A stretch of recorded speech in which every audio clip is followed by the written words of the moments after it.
Buenas noches, estimados. Bienvenidos a todos. Nuevamente, gracias por estar acá. Hoy estamos iniciando la sesión número 2 de este ciclo de conferencias sobre tratamiento de aguas residuales. Para nosotros es un gusto tenerlos acá. Y por supuesto, me siento muy honrada de hacer la presentación de nuestro expositor del día de hoy, el ingeniero Sergio Tercero Talavera, que es una persona que ha dedicado su trayectoria profesional y yo diría que su vida al tema de agua y saneamiento. Y ahorita pues vamos a ver una breve descripción de su biografía, que realmente es bastante extensa y me ha tocado a mí un poco la misión de sintetizarla. Con respecto a su preparación académica, el ingeniero pues ha sido graduado de ingeniero civil en el periodo de 1964 a 1970, esto en la UNAM. Luego, en 1974, estudia su máster y obtiene el grado de maestría en Ingeniería Sanitaria en la Escuela Regional de Ingeniería Sanitaria de la ERIS de la Universidad de San Carlos de Borromeo en la ciudad y el país de Guatemala. De 1978 a 1983 obtiene la licenciatura en Economía. También es graduado nuevamente en la Universidad Nacional Autónoma de Nicaragua. Y por supuesto tiene una vasta lista de posgrados en lo que es el campo de ingeniería sanitaria y también de la economía. En su trabajo destaca que ha sido funcionario público, esto por 44 años, desde 1967 al 2015. Ha iniciado en lo que se conocía antes como DENACAL, el Departamento Nacional de Acueductos y Alcantarillado, inició como calculista. Y ahí desempeñó en esa trayectoria varios cargos, entre ellos la Dirección de Administración Pública, incluyendo lo que era el cargo de gerente en la Gerencia General de NACAL para la ciudad de Managua en el periodo 2008 y 2009.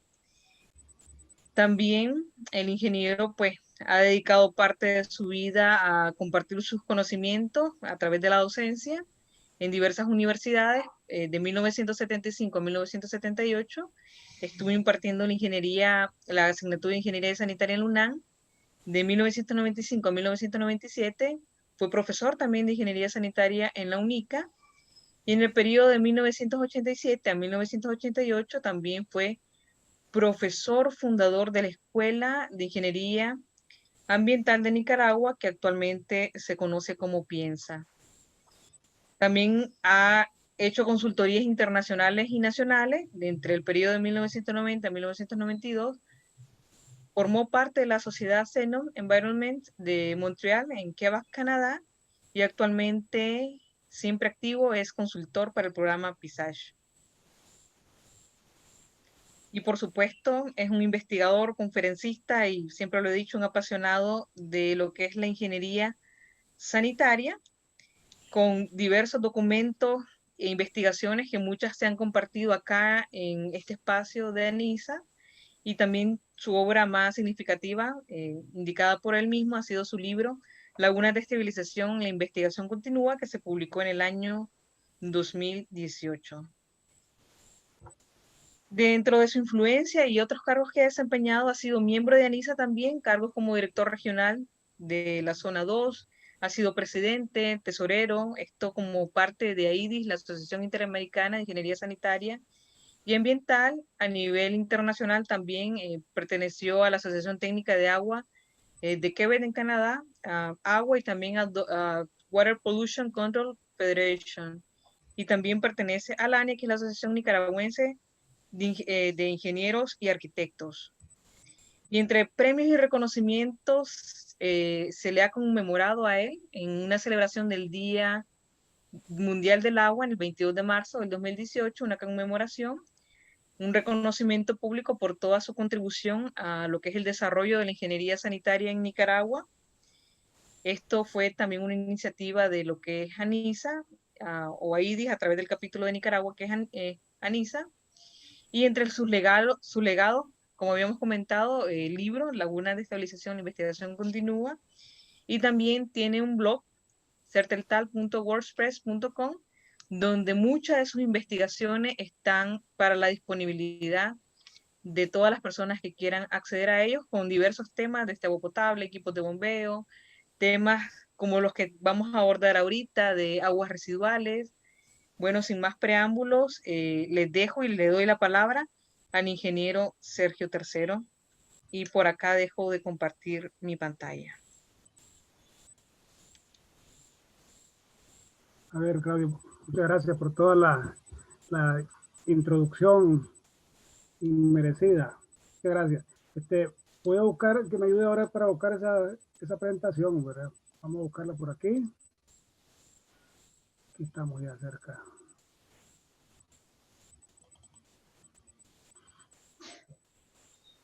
Esta charla de ahora es una charla que con todo gusto la estoy haciendo, la he venido preparando. Puede ser un poquito aburrida para algunos, ¿verdad? Porque si la vemos desde el punto de vista como ingeniero, que estamos acostumbrados a muchas fórmulas y muchas cosas, tal vez podríamos pensar de que es demasiado simple para nosotros. Sin embargo, dicen que el diablo se esconde en los detalles, ¿verdad? Entonces, esa simplicidad de repente nos puede enredar. Pero vamos a darle poquito a poco, pues vamos a ir entrando en esto de la caracterización del agua residuales urbana. Vamos a comenzar desde el ABC, revisando poco a poco lo que tenemos aquí en esta presentación. Vamos a revisar el concepto de caracterizar, qué es lo que tenemos en nuestras normas, qué tipo de agua son los que vamos a caracterizar, qué cuidados hay que tener en esa caracterización, la relación que se tiene con los laboratorios, el muestreo, cómo se hace, cómo está el asunto de la cadena de custodia, y qué algunos resultados tenemos locales del tema como la DBO, y qué nos dicen los textos sobre este tema. ¿Qué es caracterizar? Según la Real Academia Española, es determinar los atributos peculiares de alguien o de algo, de modo que claramente se distinga de los demás. Y en el caso nuestro, el tema del alcantarillado, ¿qué significa caracterizar? Pues sencillamente determinar los atributos particulares del agua residual generada por una Ingeniero, ciudad. Sí, perdón. un momentito, la presentación no la está compartiendo. Ah, dispense. Sí, sí. Vamos, arranquemos. ¿Dónde la tengo aquí yo? Uh,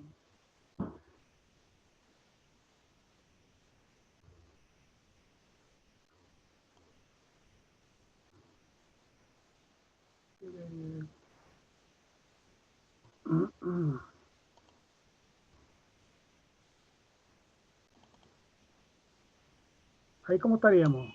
Perfecto, ahora sí se logra ver. Bueno, entonces arrancamos, no sé si, Adelante, ingeniero. bueno, como estábamos pasando por acá, viendo que unos colegas aquí, ¿verdad? Estaba Mario Gutiérrez, está Vicente González, está Ramiro Centeno. Esta es una imagen de un laboratorio ilustrativo de la situación que vamos a ir revisando.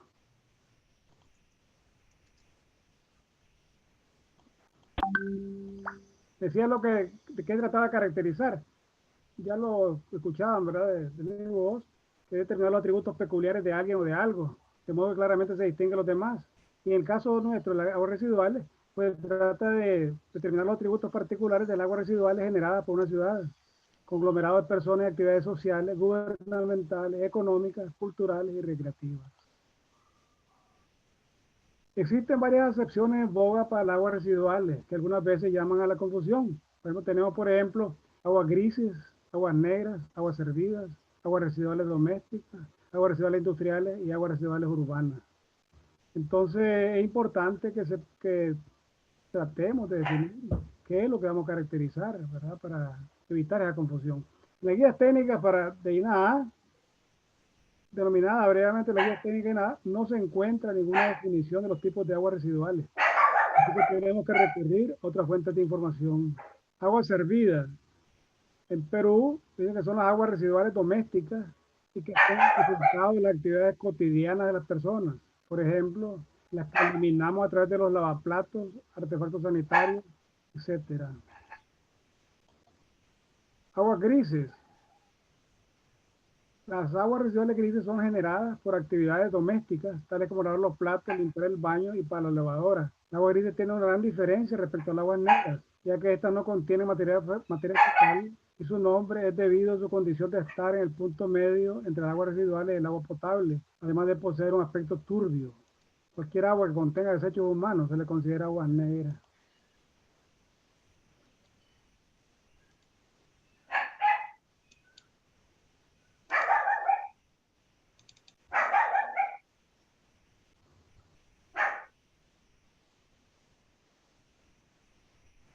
Aquí me metí donde no debía y ahora vamos a salirnos de aquí.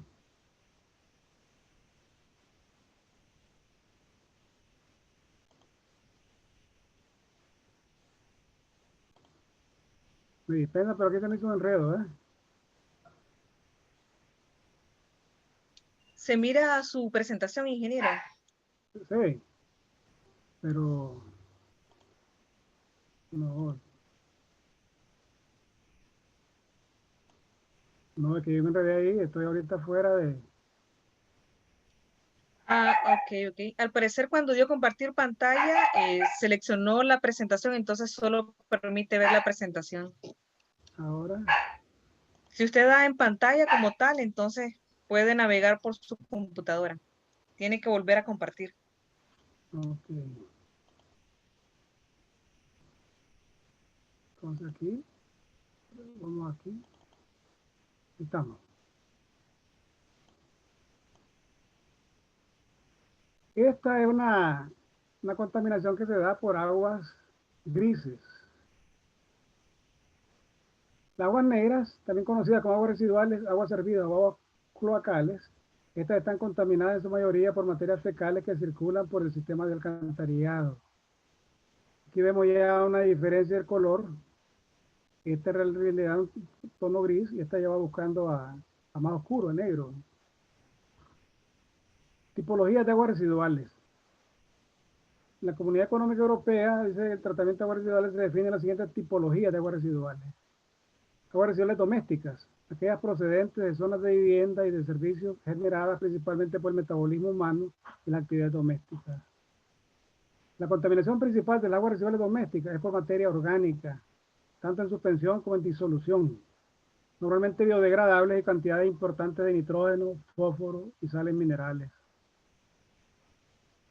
Las aguas residuales industriales, todas las aguas residuales vertidas desde locales utilizados para efectuar cualquier actividad comercial o industrial que no sean aguas residuales domésticas ni aguas de escorrentía pluvial. Las aguas residuales domésticas son enormemente variables en cuanto a caudal y composición, difiriendo las cantidades de los vertidos, las características de los vertidos, no solo de una industria a otra, sino también dentro del mismo tipo de industria. Esto lo sabemos ya nosotros que cada industria tiene su propio know-how, ¿verdad? Y los ingredientes que necesitan para sus productos son muy diferentes y pueden ser muy agresivos, contaminantes, con mucha demanda bioquímica o química y que pueden causar verdaderos desastres en los cuerpos receptores. A veces las industrias no emiten vertidos de forma continua, sino únicamente en determinadas horas del día o incluso únicamente en determinadas épocas del año, dependiendo del tipo de producción y del proceso industrial. También son habituales las variaciones de caudal y carga a lo largo del día. Esto es importante para los reguladores, ¿verdad? Que tienen que tomar muestreo de las industrias que están sometidas a la regulación para que se debe tomar en consideración que van a llegar a momentos en que tal vez si no están prevenidos pudieran considerar que no hay ningún efluente, pero lo que pasa es que se da a medianoche, ¿verdad? En diferentes modalidades. Hay que tomarlo muy en cuenta. Las aguas residuales industriales, estas tienen un mayor grado de contaminación que las aguas residuales urbanas, además con una contaminación mucho más difícil de eliminar. Su alta carga, unida a la enorme variabilidad que presentan, hace que el tratamiento de las aguas residuales industriales sea complicado, siendo preciso un estudio específico para cada caso. Los compuestos orgánicos e inorgánicos se encuentran en aguas residuales procedentes de instalaciones industriales diversas. A diferencia de las aguas residuales domésticas, Los efluentes industriales contienen con frecuencia sustancias que no se eliminan por un tratamiento convencional, bien por estar en concentraciones elevadas o bien por su naturaleza química. Muchos de los compuestos orgánicos e inorgánicos que se han identificado en aguas residuales industriales son objeto de regulación especial debido a su toxicidad o sus efectos biológicos a largo plazo. En el caso de lo sabemos, los grandes impactos que tienen los insecticidas, ¿verdad? Ha sido un desastre en las zonas de Occidente. Esto todo se debe tener muy en cuenta. Las aguas residuales urbanas son las que nos ocupan a nosotros. Las aguas residuales domésticas o la mezcla de las mismas con aguas residuales industriales y o aguas de correntía pluvial. Todas ellas habitualmente se recogen en un sistema colector y son enviadas mediante un emisario terrestre a una planta de tratamiento de aguas residuales que tienen varias denominaciones. Allá por España, que es una influencia grande que tenemos actualmente, se dice EDAR. Aquí tenemos en nuestra legislación las PETAR. En Managua se usa PETAS, que también lo he visto que ya creo que en Granada lo están manejando, PETAS. Pues, a mí no me gusta el término porque es PETAR. Pues. Y la STAR también creo que aparece una de las leyes nuestras, las normas. Las industrias que realicen el vertido de sus aguas residuales con esta red colectora habrán de acondicionar previamente sus aguas. Las aguas residuales urbanas presentan una cierta homogeneidad en cuanto a composición y carga contaminante, ya que sus aportes van a ser siempre los mismos. Pero esta homogeneidad tiene unos márgenes muy amplios, ya que las características de cada vertido urbano van a depender del núcleo de población en el que se genere, influyendo parámetros tales como el número de habitantes, la existencia de industrias dentro del núcleo, tipo de industria, etc. Entonces, tenemos que resumir diciendo que el agua residual a caracterizar en un sistema de alcantarillado sanitario son las aguas residuales urbanas. Las domésticas estrictamente serían las que salen de una urbanización, por ejemplo. Esas serían las domésticas. Uno comete a veces la ligereza, ¿verdad? De poner cualquier nombre a las aguas que está tratando. Yo mismo, pues, a veces digo aguas residuales domésticas, pero en realidad, si ya uno se vuelve un poquito más objetivo y va con la corriente, en realidad son aguas residuales urbanas, ¿verdad? Tienen esa característica que no solamente de los domicilios habitacionales, sino que también hay intervención de algunas industrias que pueden estar localmente. Hay infiltración de agua subterránea, de repente alguien metió una corriente de agua lluvia. Entonces es una combinación de muchas cosas y eso es lo que caracteriza por cada población. Esta es un agua residual urbana concentrada, se fijan que es muy fuerte, se mira aquí. Aquí tenemos ya diluida, una agua residual urbana diluida. Y aquí se está haciendo una prueba en la que, para determinar el tiempo de retención hidráulica, que más que todo fue una prueba cualitativa, no cuantitativa, ¿verdad? Queríamos ver si la unidad de tratamiento que seguía adelante se veía algún comportamiento anómalo, para tener una idea de qué estaba pasando por ahí, ¿verdad? Pues teníamos ciertas sospechas. Entonces, ¿cuál es la utilidad de caracterizar las aguas residuales de una ciudad? Primero, para el manejo adecuado del sistema de alcantarillado sanitario que permita aplicar las regulaciones necesarias a fin de evitar el daño a la instalación del alcantarillado sanitario, el daño a los procesos de tratamiento, la infracción de las normativas ambientales y la exposición al peligro de las personas y bienes por descargas prohibidas. Ese es un punto de fondo.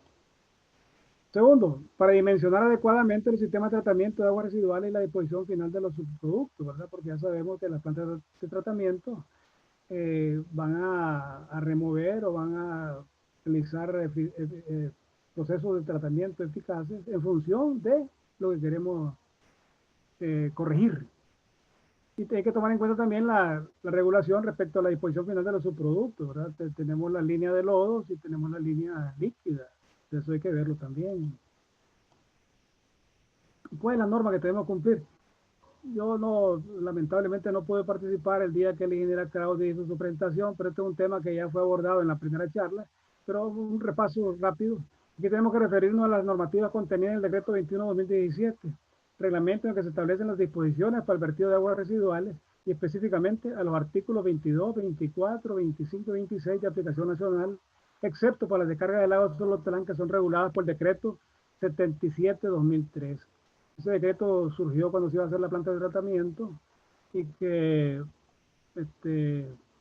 se tuvo que negociar un poco ahí, ¿verdad? En función de lo que se estaba manejando, ¿verdad? El artículo 22 dice rangos y valores máximos permisibles para los vertidos a la red de alcantarillado. Estos son la temperatura, tiene un límite hasta 50 grados, color 20 unidades, pH de 6 a 9, conductividad y así están, ¿verdad? No es para que lo revisemos aquí al detalle. El límite permisible de coliformes fecales, que son los efluentes de la PETAR. Aquí tenemos, era una gradualidad que se daba en el decreto, en 2017, dice que desde 2017 al 2022, uno por día a las 5, después uno por día a las 4 y uno por día a las 3. Pero en la práctica, cuando uno ya lo ve un poquito al detalle, se da cuenta que si está haciendo algo ahorita, si está proyectando, digamos, un sistema para una ciudad, va directamente para acá, pues esto queda solamente para juzgar o calibrar, evaluar los sistemas que están en operación, ¿verdad? Que como están ahorita. Y la pregunta sería, pero bueno, ¿te está mal? Pues, está mal, te iba a llegar, pues, porque ¿qué se va a hacer ahorita? Pues lo vamos a hacer para un ladito, porque aquí, ok. Entonces, aquí está, si nos fijamos en eso, dice solo coliformes fecales, dice unos números ahí, pero ¿qué? Eso debe tener la calificación, ¿verdad? ¿De qué se trata? Son números más probables por 100 mililitros. Este número así solo, si alguien, un legalista, ¿verdad? O quiere hacer una querella judicial, pues dice 9 días. Decía un número ahí, pero no sé qué quiere decir eso. Aquí le falta, ese decreto hay que corregirlo. Para el caso de Managua decíamos que era otra situación, ¿verdad? El número más probable es 5 por día a la quinta, o sea, 500,000 por 100 mililitros. El artículo 25, rangos y valores máximos permisibles para los vertidos de las aguas residuales provenientes de los sistemas de tratamiento de alcantarillado sanitario. Para los vertidos de las aguas residuales provenientes de los sistemas de tratamiento de alcantarillado sanitario. Aquí están los parámetros. La de DBO5, 110, la de QO, 220, y esto que anda aquí por aquí, la parte de la eutrofización, ¿verdad? Sólidos suspendidos totales, 100, pH entre 6 y 9 siempre. El 26 dice de los vertidos provenientes de los sistemas de tratamiento de aguas residuales de tipo doméstico. Aquí este sería el caso, me parece a mí, no sé cómo está aplicando en la cala ahorita, el caso para las urbanizaciones. ¿Verdad? Si es una urbanización, ya se sabe que es tipo doméstico exclusivamente, este debería ser el artículo que se aplique, creo que es el objeto. Se excluyen del monitoreo los sistemas de tratamiento de aguas residuales individuales de tipo doméstico de hasta 30 personas. Entonces, si hay algo ahí que cubre a una familia, ¿verdad? Tiene ha hecho un desarrollo privado, pues, no tiene que meterse en esta regulación. En el capítulo octavo de la guía TINA A, de la página 51 a la 55 de versión impresa, se dan las pautas a seguir para la caracterización de las aguas residuales con contenido siguiente. Ahí solamente hago un enunciado de los conceptos que se manejan, ¿verdad? No los detalles. Caracterización de aguas residuales, cantidad, preservación de muestras, método de preservación, muestreo instantáneo o simples, compuestos e integrados. Las guías están disponibles por todos lados. Contaminantes de importancia en tratamiento de agua residual, sólidos en suspensión, materia orgánica biodegradable, organismos patógenos, nutrientes, materia orgánica refractable, sólidos inorgánicos disueltos.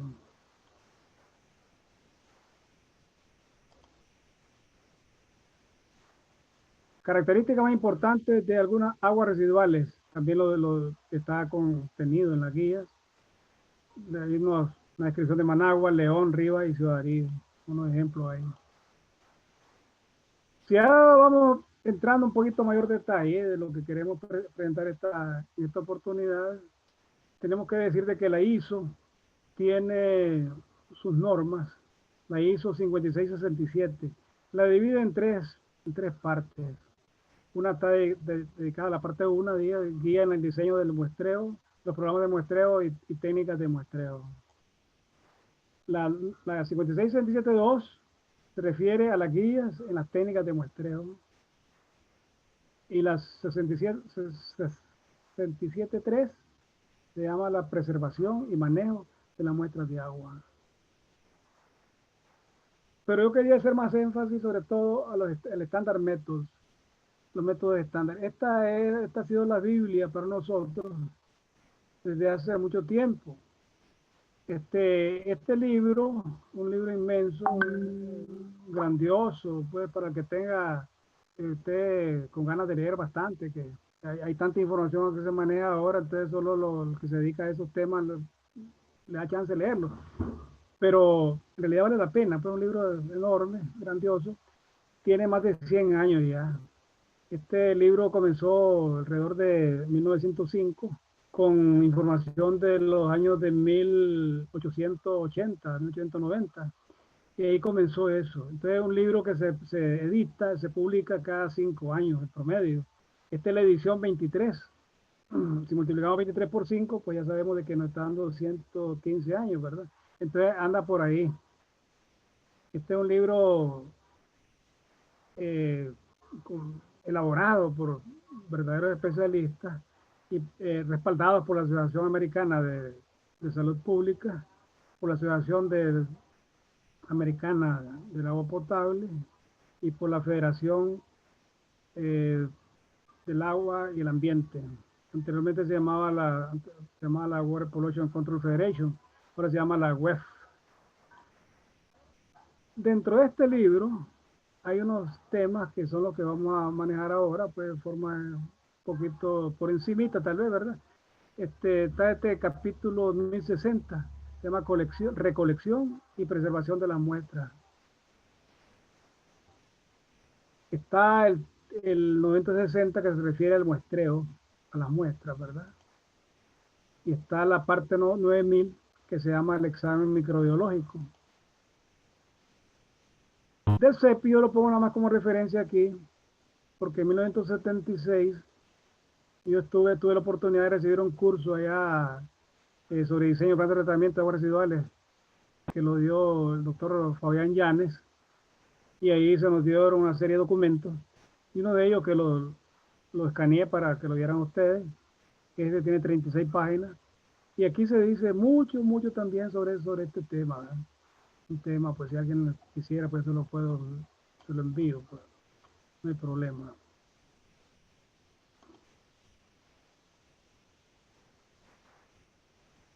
Nada más que cuando yo me meto a estos relajos aquí, ya se me hacen enredos.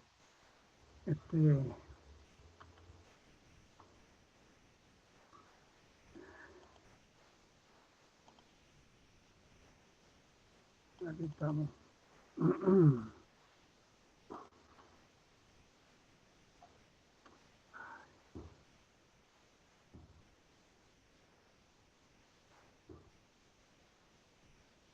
Está comiendo la tecnología, ustedes me van a dispensar, pero este me hizo un enredo aquí.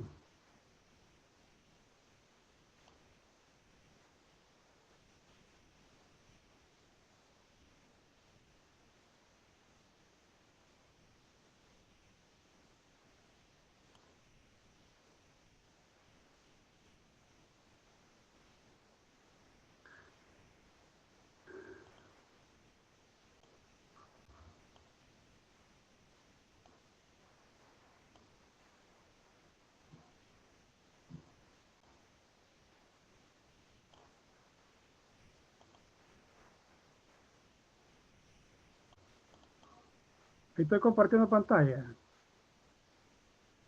Sí, ingeniero, estamos viendo su presentación. Otra vez voy a regresar entonces para donde andaba.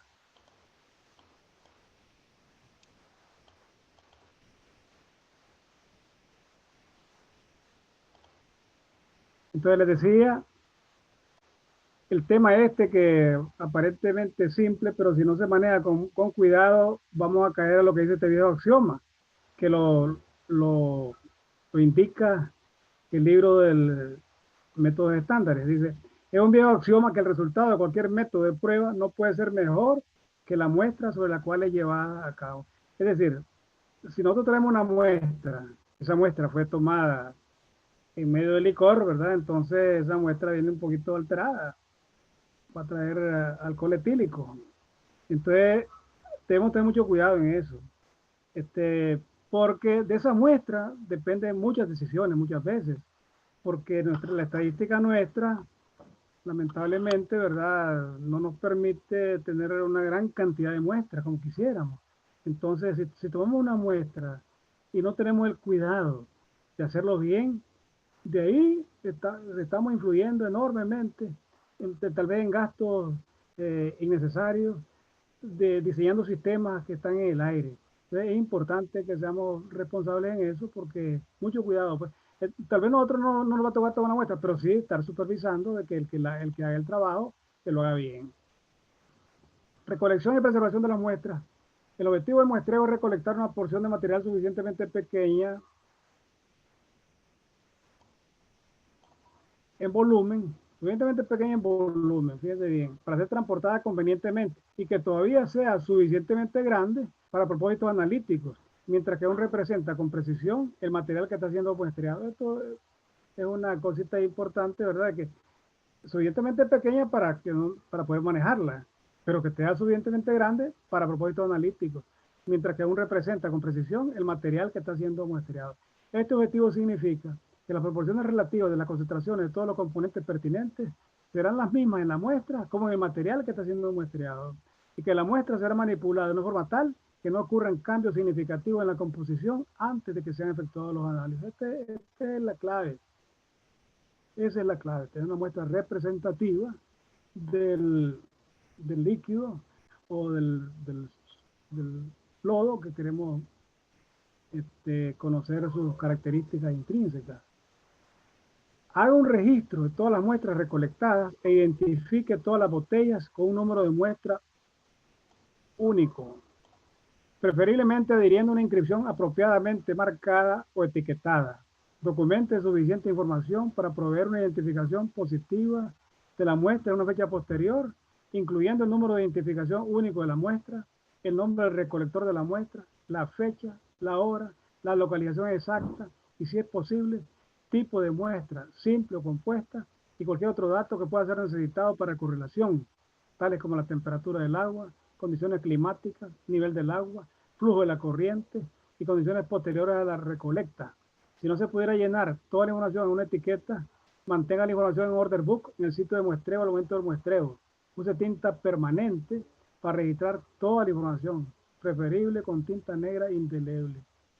Estas recomendaciones, con toda seguridad, que se manejan en el laboratorio, ¿verdad? Pero nosotros ajenos al laboratorio, estamos en el terreno, entonces tenemos que vigilar también eso y ser enfáticos, ¿verdad? Con el mismo laboratorio de que su personal le está haciendo bien el trabajo, lo está haciendo mal, pues lo está haciendo bien, pues solo nos toca aplaudirlo, pero si está yendo mal, pues hay que ponerlo en auto, ¿verdad? Porque es una gran responsabilidad. La muestra compuesta pueden ser obtenidas por medio de la recolecta de varias muestras en un periodo de tiempo, profundidad en diferentes puntos de muestreo. Los detalles de la recolecta varían con las condiciones locales, así que recomendaciones específicas no son universalmente aplicables. Algunas veces es más informativo analizar numerosas muestras separadas en vez de una compuesta, lo que permite que pueda ser determinada su variabilidad máxima y mínima. Esto es importante también, ¿verdad? La muestra compuesta no solamente se trata de meter todo en un mismo saco, porque a veces nos interesa a nosotros conocer la variabilidad, como dice ahí. Queremos ver qué está pasando en todas las 24 horas del día, de semana a semana. Puede ser que el fin de semana sea distinto. Entonces, hay determinadas horas. Entonces, ahí hay que estar pendiente de eso para que se cumpla el objetivo. Todo depende de lo que uno está buscando. No hay que irse tan ligero por hacer por una economía por ahí. Entonces, podemos perder información valiosísima.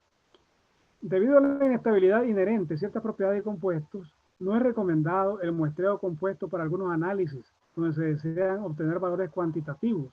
Ejemplos lo incluyen aceites y grasas, acidez, alcalinidad, dióxido de carbono, cloro residual, yodo, cromo hexavalente, nitritos, compuestos orgánicos volátiles, radón 222, oxígeno disuelto, ozono, temperatura y pH.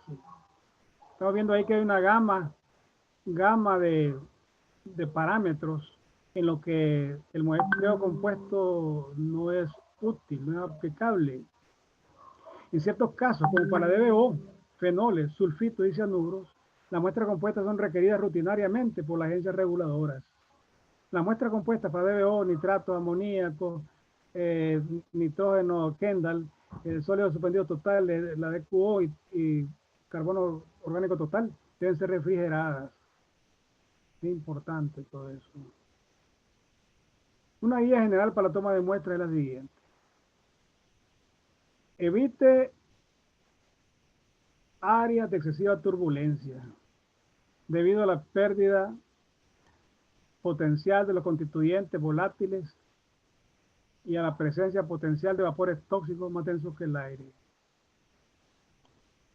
Evite el muestreo en vertederos, si es posible, debido a que tales sitios tienden a favorecer la recuperación de compuestos inmiscibles más livianos que el agua. Al haber una retención ahí, entonces se perturba la naturaleza del agua que estamos manejando a diferentes capas, por ejemplo. Generalmente recolecta las muestras por debajo de la superficie en áreas quietas y abre el contenedor de la muestra debajo de la superficie con la boca dirigida hacia la corriente para evitar la recolecta de espuma de la superficie a menos que la grasa y aceite sean un constituyente de interés. Entonces, recolecte el agua superficial. Si son requeridas muestras compuestas, asegúrese que los constituyentes de la muestra no sean perdidos durante la composición por un manejo inapropiado de las porciones que son compuestas. Si las muestras van a ser analizadas para constituyentes orgánicos, las porciones de su composición deben ser refrigeradas. No integre muestras compuestas para análisis de compuestos orgánicos volátiles, porque algunos de los componentes serán perdidos por volatilización.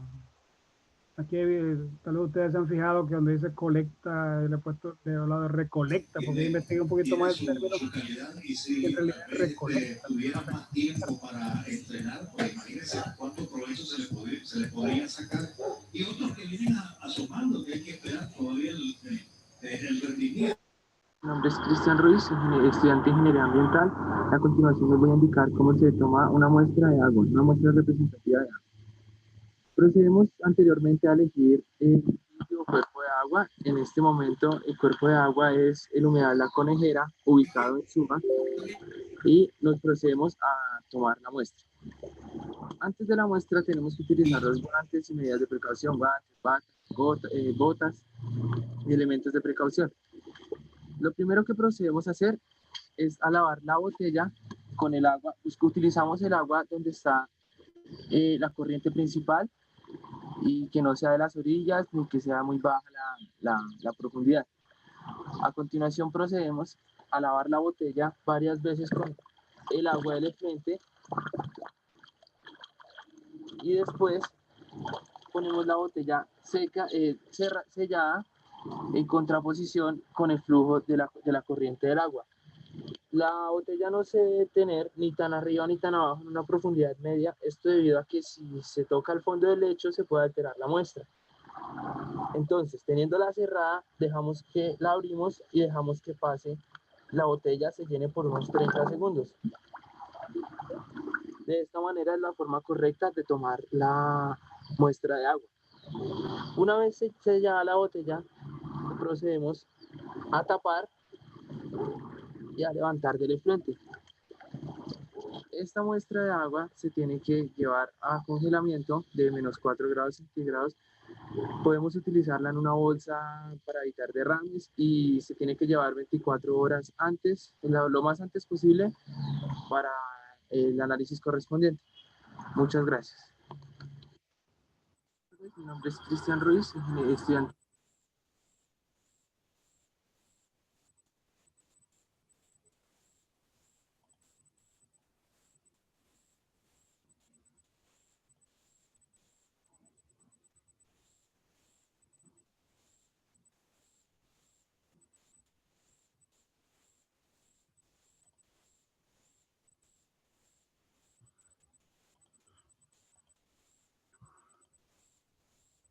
Las muestras aleatorias son muestras simples colectadas en un punto de un sitio específico durante un corto periodo de tiempo, típicamente segundos o minutos. Por lo tanto, ella representa una instantánea, tanto en espacio como en tiempo, del área de muestreo. Las muestras aleatorias discretas son tomadas de una localización, profundidad y tiempo seleccionados. La muestra aleatoria integrada en profundidad con recogida de una parte predeterminada o en la profundidad total de una columna de agua, una localización y tiempo seleccionado de un cuerpo de agua dado. Una muestra puede representar solamente la composición de su fuente en el tiempo y lugar de su recolecta. Sin embargo, cuando se conoce que una fuente es relativamente constante en su composición durante un largo periodo de tiempo o sobre distancias sustanciales en todas las direcciones, entonces el muestreo puede representar un periodo de tiempo más extenso y o un volumen más grande que el tiempo y lugar específico en los cuales fue recolectada la muestra. En tales circunstancias, una fuente puede ser representada adecuadamente por muestras aleatorias simples. Ejemplos son suministros de agua subterránea protegidos, abastecimiento de agua que recibe tratamiento convencional, alguna agua superficial bien mezclada, pero raramente corrientes de aguas residuales, ríos, grandes lagos, playas, estuarios y aguas subterráneas contaminadas. Cuando es conocido que una fuente varía con el tiempo, las muestras puntuales recogidas a intervalos apropiados y analizadas separadamente pueden documentar la extensión, frecuencia y duración de estas variaciones. Escoja los intervalos de muestreo sobre la base de la frecuencia esperada de los cambios. Es importante que pueden variar de 5 minutos a 1 hora o más. Las variaciones estacionales en sistemas naturales pueden necesitar muestreos de varios meses. Todo depende de lo que uno esté persiguiendo. Esa es la verdad. Hay que tener mucho cuidado en eso. Cuando la composición de la fuente varía en el espacio, por ejemplo, de un sitio a otro, en vez de en el tiempo recolectar las muestras de sitios apropiados que llenarán los objetivos del estudio, por ejemplo, agua arriba y agua abajo de una fuente puntual. Los mismos principios aplican al muestreo de lodos de aguas residuales, bancos de lodos y fangos. Tome toda precaución posible para obtener una muestra representativa o una conforme al programa de muestreo. La muestra compuesta. La muestra compuesta debe proporcionar un muestreo más representativo de las matrices heterogéneas en las cuales la concentración de los parámetros de interés pueden variar en cortos periodos de tiempo y espacio. Las muestras compuestas pueden ser obtenidas por la combinación de múltiples porciones de muestras simples o por el uso de aparatos diseñados especialmente por el muestreo automático. Las muestras compuestas secuenciales en tiempo son colectadas por medio del uso continuo de bombeos de muestras constantes o por la mezcla de cantidades de volúmenes de agua iguales recogidos a intervalos de tiempo regulares. Es decir, uno puede establecer para hacer la muestra compuesta, la puede hacer por tiempo o por volúmenes, ¿verdad? Dependiendo de la variación del volumen, depende de la naturaleza de lo que uno está muestreando. Las muestras compuestas proporcionales de flujo son recolectadas por el bombeo continuo a una tasa proporcional al flujo, mezclando iguales volúmenes de agua colectada a intervalos de tiempo que son inversamente proporcionales al volumen del flujo o por la mezcla de volúmenes de agua proporcionales al flujo colectado durante o intervalos de tiempo regulares. Las ventajas de la muestra compuesta incluyen costos reducidos de utilizar un gran número de muestras más representativas de matrices heterogéneas y tamaños de muestras más grandes cuando las cantidades de pruebas son limitadas. Las desventajas de la muestra compuesta incluyen la pérdida de las relaciones de los parámetros analizados en muestras individuales, la dilución potencial de los constituyentes por debajo de los niveles de detección, el incremento potencial de la interferencia analítica y el incremento de la posibilidad de interacciones de los constituyentes analizados. Adicionalmente, el uso de muestras compuestas puede reducir el número de muestras analizadas por debajo de la cantidad requerida estadísticamente necesaria para los objetivos específicos de calidad de los datos, los objetivos específicos del proyecto. No use muestras compuestas con componentes o características sujetas a cambios significativos e indeseables durante el almacenamiento. Analice las muestras individuales tan pronto como sea posible después de la colecta y preferiblemente en el punto de muestreo. Ejemplos son los gases disueltos, todo residual, sulfito soluble, temperatura y pH. Los cambios en componentes como oxígeno disuelto, dióxido de carbono, pH o temperatura pueden producir cambios secundarios en ciertos componentes inorgánicos tales como el hierro, manganeso, alcalinidad o dureza. Algunos componentes orgánicos también pueden ser modificados por los cambios en los componentes señalados. Use muestras compuestas en el tiempo solamente para determinar componentes y que puede ser demostrado que permanecen inalterables bajo las condiciones de la recolección, preservación y almacenamiento de la muestra. Todo esto va orientado a que nosotros como supervisores tengamos todo el cuidado de que el muestreo sea correcto por lo del axioma, el axioma que tiene el estándar método, ¿verdad? Si hacemos un mal trabajo de campo, no le podemos pedir milagros después al laboratorio. El laboratorio toma sus precauciones.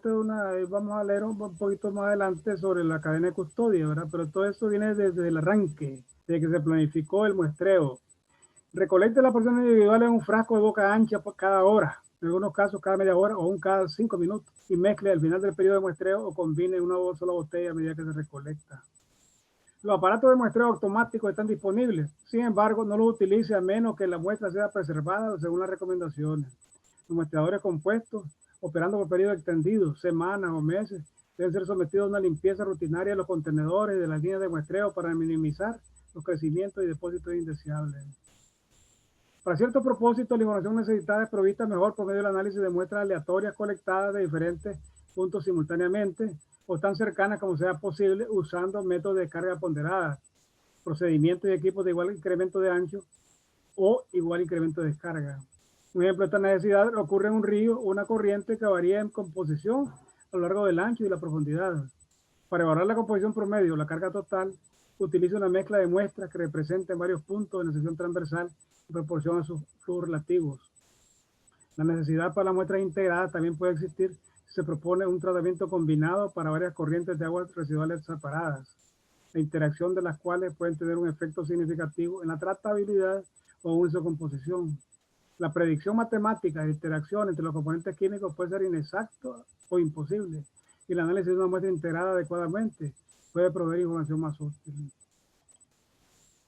Los lagos y embalses muestran variaciones espaciales de composición, la localización de profundidad y horizontal. Sin embargo, existen condiciones en las que ni los resultados del total o el promedio son especialmente útiles, sino que las variaciones locales son muy importantes. En tales casos, examine separadamente las muestras, no las integre. La preparación de muestras integradas requiere equipos diseñados para recolectar una muestra de agua uniformemente en todo el perfil de la profundidad. Usualmente se necesita conocimiento del volumen, movimiento y la composición de varias partes del agua que está siendo muestreada. La recolección de muestras integradas es un proceso complicado y especializado que debe ser descrito adecuadamente en el plan de muestreo. Entramos a la microbiología, que es el apartado 9000 del estándar método, y vamos a hablar un poquito de la bacteria, ¿verdad? La bacteria coliforme ha sido largamente utilizada como un indicador de calidad del agua, basado en la premisa de que estos organismos están presentes en el intestino de animales de sangre caliente, por lo cual su presencia en el agua podría indicar que ha ocurrido una reciente contaminación fecal. Históricamente, este grupo de organismos ha sido definido por su habilidad de fermentar la lactosa en lugar de los principios de una bacteriología sistemática. Así que el grupo consiste de bacterias de varios géneros que pertenecen a la familia de las enterobacterias. El método estándar para el grupo coliforme puede ser llevado a cabo por la técnica de fermentación de tubos múltiples, por el procedimiento de presencia-ausencia, a través de la fase presuntiva confirmativa o prueba completa, la técnica del filtro de membrana o la prueba de coliforme con sustrato enzimático. Cada técnica es aplicable dentro de las limitaciones específicas con la debida consideración del propósito del examen. Nosotros esto no lo vamos a hacer, ¿verdad? Directamente, eso es el laboratorio, pero es bueno que nosotros sepamos que es lo que se hace en el laboratorio. La técnica de fermentación puede ser utilizada para detectar coliformes en agua de bebida o para cuantificar los coliformes en agua potable y no potable. Cuando son utilizados los tubos múltiples, la densidad de coliformes es estimada vía la tabla del número más probable. Este número, generado por el empleo de específica fórmula de probabilidad, es un estimado de la densidad media de coliformes en la muestra. Los resultados de los análisis, junto con otra información obtenida de las inspecciones de ingeniería y sanitaria, proveen la mejor evaluación de la efectividad del tratamiento del agua y la calidad sanitaria del agua de la fuente. La precisión de las pruebas de fermentación en la estimación de la densidad de coliformes depende del número de tubos utilizados. La mayor información satisfactoria será obtenida cuando la muestra inoculada examinada más grande presenta ácido y o gas en varios o en todos los tubos, y que en la muestra inoculada más pequeña no se detecta ácido o gas en cualquiera o en la mayoría de los tubos. La densidad bacteriana puede ser estimada por la fórmula dada, que hay en el estándar método de una fórmula, o de la tabla, también está en el estándar, utilizando el número de tubos positivos en las divisiones múltiples. El número seleccionado de porciones de la muestra estará gobernado por la predicción deseada de los resultados. Estos son los tubos múltiples. La tabla del número más probable está basada en la asunción de una distribución de Poisson, dispersión aleatoria. Sin embargo, si la muestra no es agitada adecuadamente antes de tomar las porciones, o si las células bacterianas se aglutinan, el valor del número más probable será una subestimación de la verdadera densidad bacteriana. La Escherichia coli es una bacteria que ha sido de interés en los análisis de agua por más de 100 años. La Escherichia coli es la especie particular del género Escherichia, que también incluye Escherichia alberti, Escherichia fergusoni, Escherichia hermani y Escherichia vulneris. Una quinta especie, la Escherichia blatae, probablemente va a ser removida del género. Aunque la Escherichia coli es un habitante normal del tracto intestinal humano, algunas cepas de Escherichia coli causan infecciones intestinales o atacan a las células intestinales y producen enterotoxinas. El resultado común es la diarrea. Pero la Escherichia coli no está sola, tiene un grupito que anda por ahí con ella, ¿verdad? Y entonces uno busca la especificidad de Escherichia coli. Escherichia coli es un miembro de la flora fecal originaria de animales de sangre caliente. La presencia de Escherichia coli en el agua es considerada un indicador específico de contaminación fecal y de la posible presencia de patógenos entéricos. Geldrich y Kenner destacaron que la bacteria coliforme fecal es más numerosa que la bacteria Streptococcus fecal en las heces humanas, proveyendo una relación de coliforme Streptococcus siempre mayor que 4 en aguas residuales domésticas. Por eso que como es abundante, entonces uno presuntivamente tiene contaminación fecal, ¿verdad? No va a llegar a la especificidad de buscar el organismo patógeno específico, pero sí ya le indica que hay se detecta más fácilmente. Inversamente, la bacteria Streptococcus fecal es más numerosa que la coliforme fecal en las heces de animales domésticos, gatos, perros y roedores, produciendo una relación de coliforme Streptococcus menor que 0.7. Entonces, cuando se hacen análisis ya más a profundidad, se toma en cuenta esto, que si uno busca el Streptococcus fecales y también la coliforme fecales, hace la relación y esa relación anda arriba de 1, ya uno puede decir que es contaminación humana. Menor de 1 ya puede decir que es de los animalitos que andan por ahí. Tradicionalmente llamados coliformes fecales, los coliformes termotolerantes que fermentan la lactosa para producir gas a 44.5 grados centígrados han sido documentados en aguas ricas orgánicamente o en climas tropicales en la ausencia de contaminación fecal reciente. Así que cuando se busca por la evidencia de contaminación fecal, se recomienda la prueba de laboratorio para Escherichia coli, un indicador más específico. Sin embargo, las regulaciones pueden requerir que los coliformes termotolerantes fecales sean identificados y enumerados. Esto de termotolerante es un cambio que se hizo en determinado momento. Antes se llamaba solamente coliformes fecales, pues, y ahora ya se llegó a una conclusión de que era más representativo llamarles coliformes termotolerantes, que son los fecales.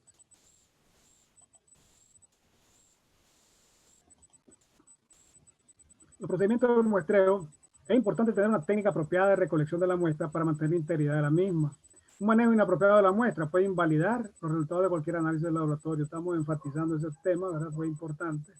Los envases para la recolección de muestras deben ser lo suficientemente grandes para recolectar el volumen de muestras deseado y mantener un adecuado espacio libre, 2.5 centímetros, para asegurar una apropiada mezcla de la muestra vía agitación antes del análisis. Si el frasco llega al laboratorio sin el espacio adecuado para la apropiada mezcla, se rechaza y se solicita una nueva muestra, o para mantener la integridad de la muestra, sella todo el volumen de la muestra en un contenedor estéril suficientemente grande para asegurar la mezcla adecuada y luego extraer 100 mililitros, volumen requerido asépticamente en otro contenedor esterilizado del tamaño adecuado. Agua potable. Escoja cuidadosamente los sitios que estén convenientemente localizados y listos, accesibles a los recolectores para que se pueda efectuar la recolección de la muestra de forma rutinaria. Si se va a muestrear el sistema de distribución de agua potable, por ejemplo, evite las conexiones a equipos de tratamiento de aguas privados, tales como ablandadores o filtros. También evite conexiones sujetas a contaminación exterior, si está muy cerca a salidas de aguas residuales o al suelo. Si toma muestra de una conexión del sistema de distribución sin anexos, selecciona una conexión que esté suministrando agua de una tubería de servicio directamente conectada con la principal. Por ejemplo, que no esté siendo servida de una cisterna o un tanque. Remueva cualquier agregado como filtros, aireadores, directores de flujo o tamices de la conexión, porque ellos pueden favorecer el crecimiento bacteriano y no reflejar la calidad del agua en la fuente. Abra la llave y deje correr el agua a la bañera un tiempo suficiente para limpiar la tubería de servicio. Cuando se usa también muestreo bacteriológico, también se acostumbra, que no lo dice aquí, ¿verdad? Se flamea un poco la boca del grifo para matar cualquier contaminación. En muestreo de biosólidos, el examen microbiológico de los biosólidos de los procesos de tratamiento de agua potable y aguas residuales es deseable para determinar cómo su uso o disposición afecta o puede afectar los cuerpos de agua receptores, la aplicación en el suelo o en aumentos de tierra. La recolección y manejo de biosólidos con menos del 7% de sólidos totales se puede efectuar siguiendo los mismos procedimientos utilizados para el agua. Los biosólidos que contienen más del 7% de sólidos y una consistencia plástica, un estado semisólido típico de sólidos compactados, requieren un esfuerzo cortante para hacerlo fluir. Esta resistencia al flujo resulta en una distribución heterogénea de biosólidos en tanques y lagunas. Utilizan un muestreo de sección transversal de los biosólidos acumulados para determinar la distribución de los microorganismos dentro de estas estructuras. Establezca una cuadrícula de longitud ancho en toda la superficie del reservorio y muestree en los interceptos. Puede ser útil un muestreador Kemmerer o Van Dorn que muestrea solamente la capa de sólido. Alternativamente, use muestreadores de botellas lastradas que pueden ser abiertas a una profundidad deseada para recoger las muestras en localizaciones específicas. Los contenedores, la palabra colecte la he venido, estaba puesta mal en el escrito, la palabra en realidad es recolectar, no colectar. Entonces, no lo vamos a corregir cuando entremos ya a la versión de esta presentación. Recolecte las muestras para el examen microbiológico en envases esterilizados de boca ancha, de vidrio de borosilicato no reactivo o plástico, o en bolsas de plástico preesterilizadas apropiadas por uso microbiológico. Las botellas deben tener tapones de vidrio a prueba de goteo o tapas con revestimiento no tóxico resistente a la esterilización repetida. Para análisis de lodo es conveniente utilizar tazas de boca ancha desechables. Decloración. Agregue un agente reductor a los contenedores dispuestos para la recolección de agua que contiene cloro residual u otro halógeno, a menos que ellos contengan caldo para la incubación directa de la muestra. El tiosulfato de sodio es un agente declorante satisfactorio que neutraliza cualquier halógeno residual y previene la continuación de la acción bactericida durante el tránsito. Cuando sean muestreados efluentes de aguas residuales decloradas, agregue suficiente tiosulfato de sodio a una botella de muestreo limpia para obtener una concentración final en la muestra de 100 miligramos por litro. Por ejemplo, un frasco de 120 mililitros, 0.1 mililitros de solución al 10% de tiosulfato neutralizará una muestra que contenga hasta 15 miligramos por litro de cloro residual. Procedimiento de muestreo. Recolecte una muestra simple. Recolecte toda la muestra una sola vez y no haga manipulaciones posteriores, tales como derramar o agregar a la muestra, porque tales actividades podrían contaminarla. Recolecte suficiente volumen para practicar los análisis, pero no trate de manipular la muestra recolectada posteriormente para ajustar el volumen de la muestra. Es responsabilidad del laboratorio, no del recolector de la muestra, medir el volumen de la muestra para el análisis. Se recolecta una muestra de un pozo habilitado con agua manual, bombee y bote el agua hasta que se haya estabilizado la temperatura, 5 a 10 minutos antes de recolectar la muestra. Agua cruda para abastecimiento. Cuando recolecte muestras directamente de un río, una corriente, un lago, embalse, manantial o pozo, obtenga muestras representativas de la fuente de agua de los consumidores. Es indeseable tomar muestras muy cerca de los taludes, o muy largo de los puntos de extracción, o a una profundidad sobre o por debajo del punto de extracción. Muestreo manual de agua potable. Tome muestras de un río, una corriente, reservorio o laguna sosteniendo la botella con guantes cerca de su base y sumergiéndola con el cuello hacia abajo por debajo de la superficie. Voltee el envase hasta que el cuello apunte levemente hacia arriba y la boca esté dirigida hacia la corriente. Si no hay corriente, un reservorio, por ejemplo, cree uno artificialmente empujando la botella hacia adelante horizontalmente lejos de la mano. Cuando muestree desde un bote, obtenga las muestras del lado de agua arriba del bote. Si es imposible recolectar las muestras manualmente, amarre un peso a la base de la botella y bájela dentro del agua. En cualquier caso, evite el contacto con los taludes o el fondo de la corriente. Esto puede ensuciar el agua. Cuando muestree aguas residuales o efluentes, estas mismas técnicas son apropiadas. Volumen de la muestra. Los volúmenes de muestra deben ser suficientes para llevar a cabo los análisis requeridos. Para muestras de agua potable, superficial, recreacional y residual se colecta un mínimo de 100 mililitros.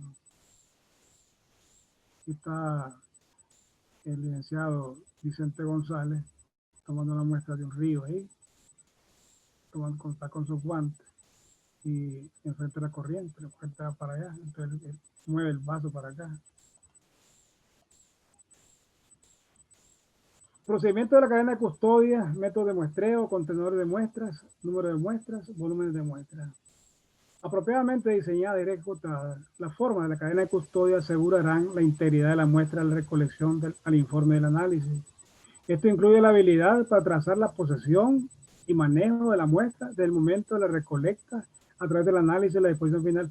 Esto es importante porque no siempre los resultados son como uno los espera y de repente le viene un resultado muy malo, ¿verdad? De que a todas luces hay un error, entonces hay que darle el seguimiento porque puede ser asunto de mucho dinero, de mucha responsabilidad en el proyecto y tal vez eso fue de origen a decisiones cuestionables, ¿verdad? Entonces hay que veamos esa cadena de custodia cómo está, veamos quiénes participaron en esto. Entonces este proceso es referido como la cadena de custodia y es requerido para demostrar el control de la muestra cuando los datos van a ser utilizados para regulación o legislación. Pueden venir asuntos legales ahí. Si por ejemplo, hay una penalidades o penalizaciones para la industria, porque hay una contaminación y de repente nosotros salimos con un dato ahí que no es el correcto. Van a llamar a las personas, no, llega el empresario que le significa mucho dinero y va a protestar y va a decir, no, aquí hay algo malo aquí. A ver, revisemos.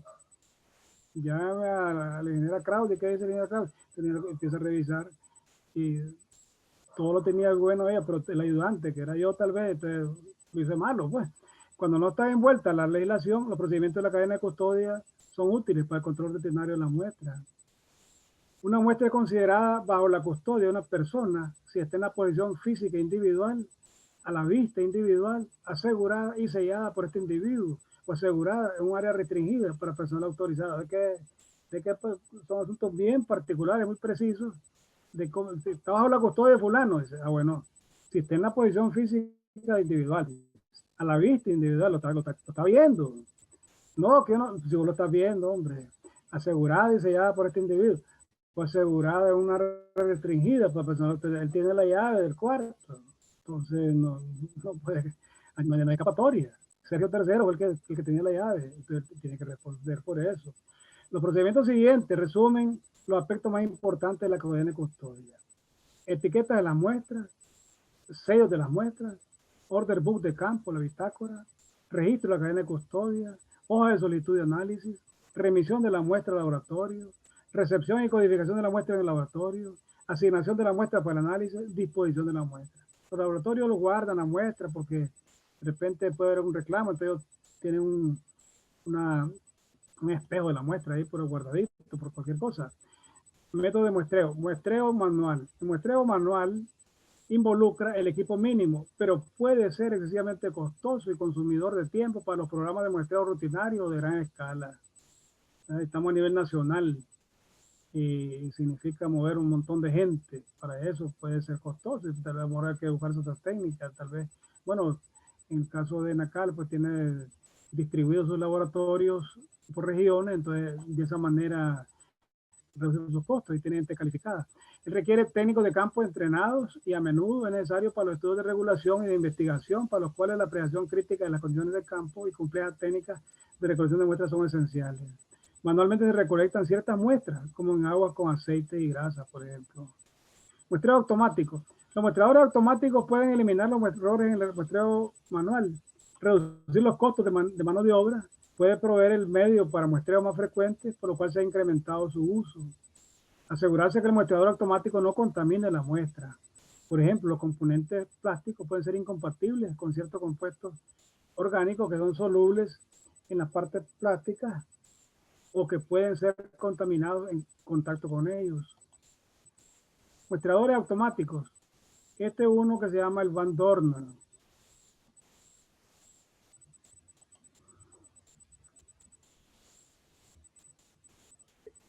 Now, the way this works, what happens is there's a trigger here. These are the pointers on both sides that will close off this device. device. What's going to happen is you're going to pull this one over, and you're going to put that loop right there. And then on the other side, you're going to pull this one up, put that loop right there. Okay, this is about $110 room, so it's not terribly expensive. But this is what happens. You can lower it down in the water.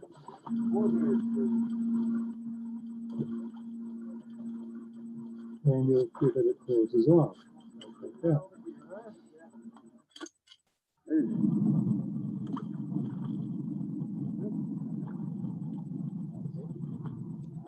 Ingeniero, no se mira el video, estamos viendo su presentación.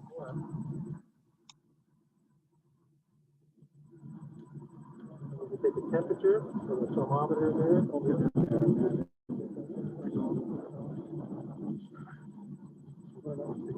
No, you leave it in there for a minute. Okay. What's in it?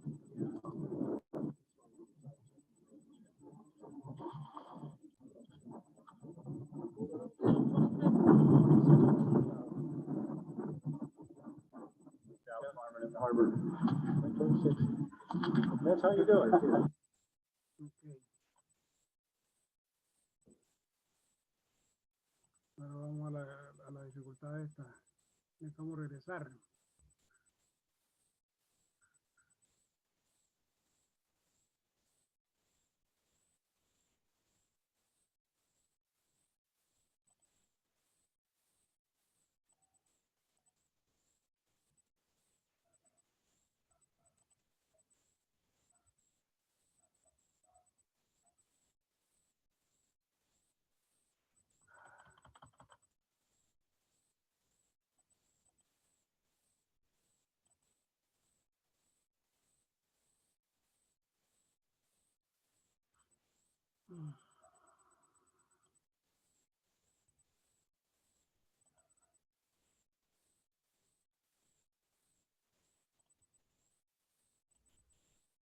El otro muestreador, el Cameron.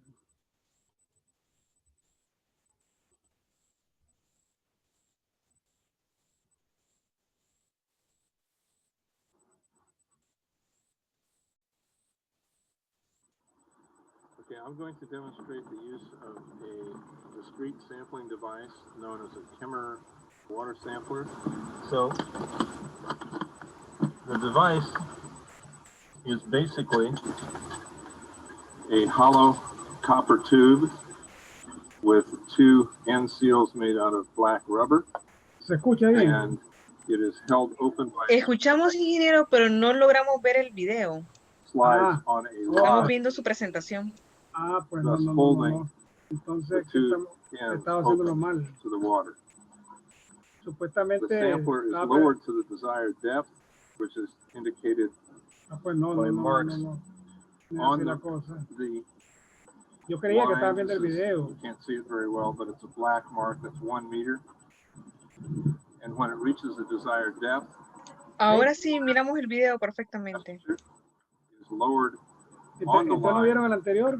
The messenger No, takes no se logró ver. the opening Ah. device and the sampler closes, trapping the water at that desired depth.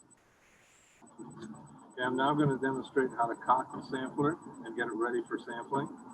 You simply remove the two end caps, pull it tightly, and the cocking mechanism locks onto the brass washer on top of the central tube and holds the end caps open.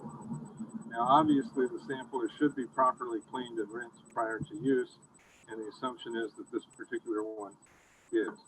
Now, we will then lower the sampler off the side of the bridge, or if you're in a boat, off the side of your boat, down to the proper depth, indicated by markers on the line. ¿Se escucha bien o le When sube el we reach the volumen? desired depth, the messenger, the brass weight, is released, Pero sliding en down mi caso escucho bien. and locking, closing the sampler. The sampler is then retrieved, and the water is decanted using a spring-loaded valve in this fashion. After the sampler has been used, it should be cleaned and then stowed with the end caps not touching the interior of either tube, because you don't want dents to be forming in the seal. So the unit is placed back in the case, dried off, and stowed.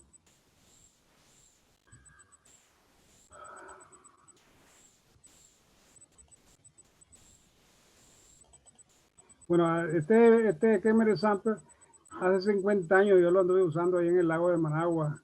This knot is very important, as this is the knot that stops the line coming through, so when you drop it over the side, you don't lose the unit. Little silver knob and black. Ingeniero, estamos viendo su presentación. Si nos puede enseñar el video. Very nicely into a bottle.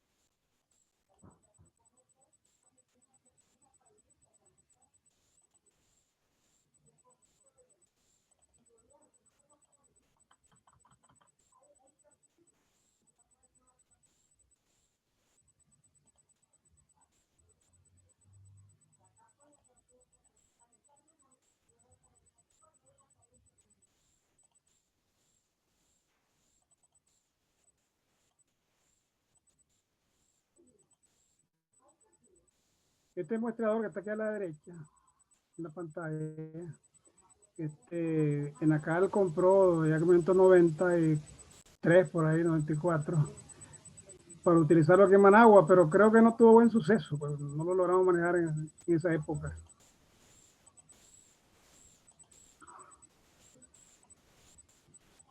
Seguimos entonces, ¿verdad? El tipo de contenedor utilizado es de la mayor importancia. Pruebe los contenedores y documente de que ellos estén libres de las analíticas de interés, ¿verdad? Porque si estamos sacando DBO, pues que no tenga compuestos orgánicos ahí o algo que interfiera con ellos. Especialmente cuando muestre y analice para niveles muy bajos de las analíticas. Los contenedores típicamente son hechos de plástico o vidrio, pero un material puede ser preferido por el otro. Por ejemplo, el sílice, sodio y boro pueden ser disueltos de un vidrio suave, pero no del plástico. Y niveles de trazas de algunos pesticidas y metales pueden ser absorbidos en las paredes de contenedores de vidrio. Por ello son preferidos los contenedores de vidrio duros, Pyrex. Para muestras que contienen compuestos orgánicos, no use contenedores plásticos, excepto aquellos construidos de polímeros fluorinados, tales como politetrafluoroetileno. Algunas muestras de analíticas pueden disolverse, ser absorbidas en las paredes de los contenedores plásticos. Similarmente, los contaminantes de contenedores plásticos pueden drenar, lixiviar, soltar en las muestras. Evitar los plásticos siempre que sea posible debido a la potencial contaminación de los ésteres de talatos. Es posible la falla del contenedor debido al quiebre del plástico. Por lo tanto, utilice contenedores de vidrio para todos los análisis de orgánicos, tales como los orgánicos volátiles, orgánicos semivolátiles, pesticidas, PCB y aceites y grasas. Algunas analíticas, por ejemplo, compuestos que contienen bromuros y algunos pesticidas y compuestos aromáticos polinucleares, son fotosensibles. Recolectarlo en contenedores de vidrio de color ámbar para minimizar la fotodegradación. Número de muestras. Debido a la variabilidad de los procedimientos de muestreo y de las analíticas, un solo muestreo es insuficiente para alcanzar un deseado nivel de confianza razonable. El Standard Method establece varios procedimientos para determinar el número de muestras en función del nivel de confianza que se desea obtener. Volumen de las muestras. Para la mayoría de los análisis físicos y químicos, recolectar una muestra de 1 litro.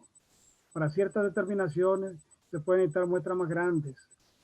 La tabla 1061 enlista los volúmenes ordinariamente requeridos para los análisis en el Standard Method, pero es fuertemente recomendado que el laboratorio que conducirá los análisis sea consultado para verificar las necesidades analíticas de los procedimientos de muestreo, ya que ellas son parte de las metas y de los objetivos de calidad de una investigación.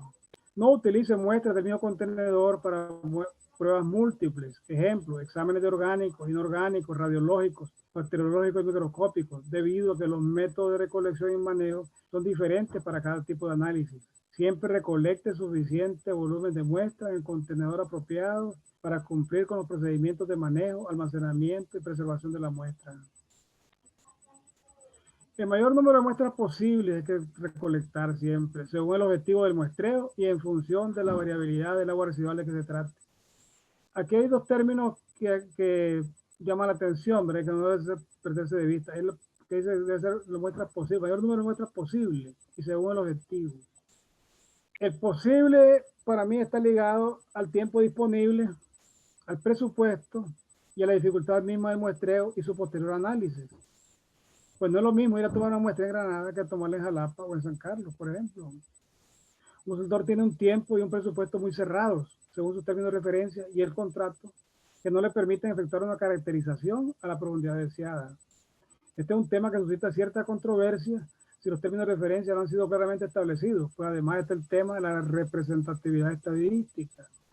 De verdad, ya sabemos, pues no es nada oculto que en nuestros países de Latinoamérica adolecemos de muchas deficiencias. Y una de ellas es que nuestras estadísticas son pobres.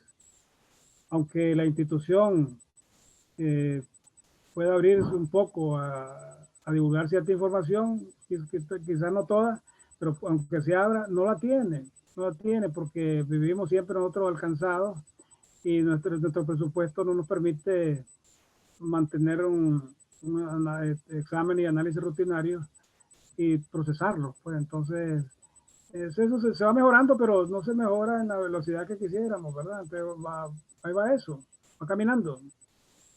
El objetivo está ligado a la profundidad del estudio, si es para perfil, si es para diagnóstico, para factibilidad, diseño final. Entonces es importante este tema porque hay que tomar decisiones.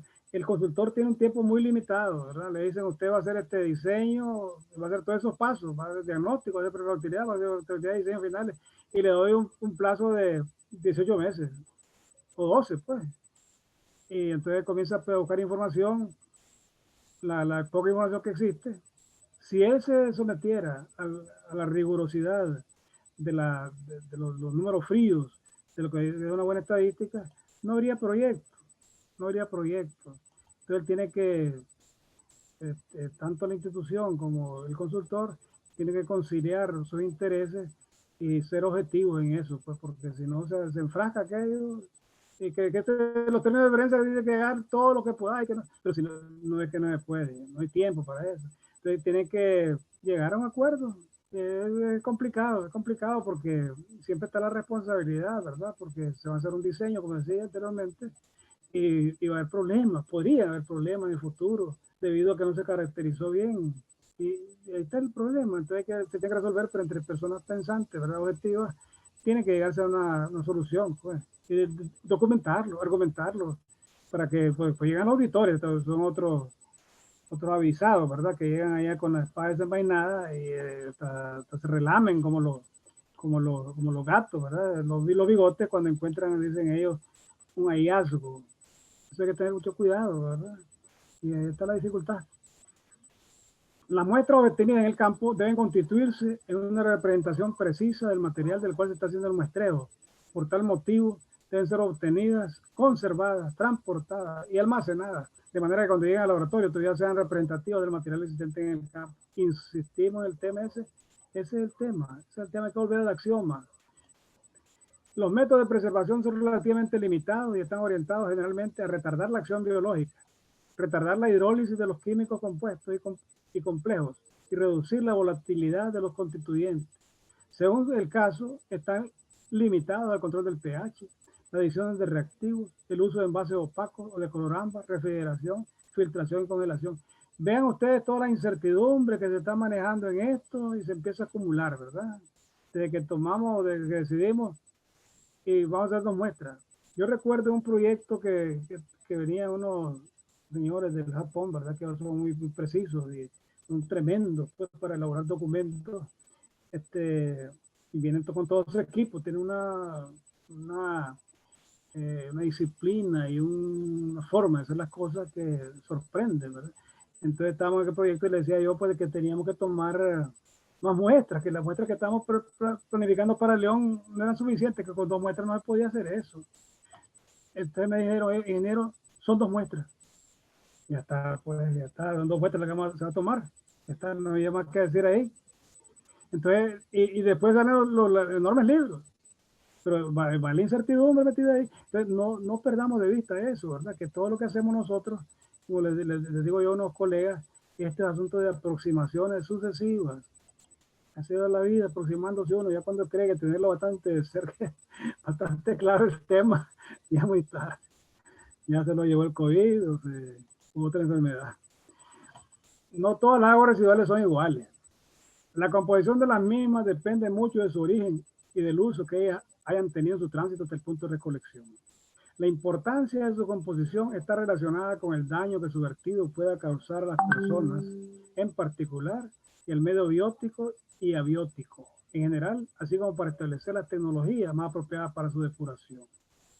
En Nicaragua y en muchos países de América Latina, la comparación tradicional de su composición se ha hecho con la tabla 316 del libro de Metcalf and Eddy, que es el texto básico del tratamiento de aguas residuales desde hace 100 años en América.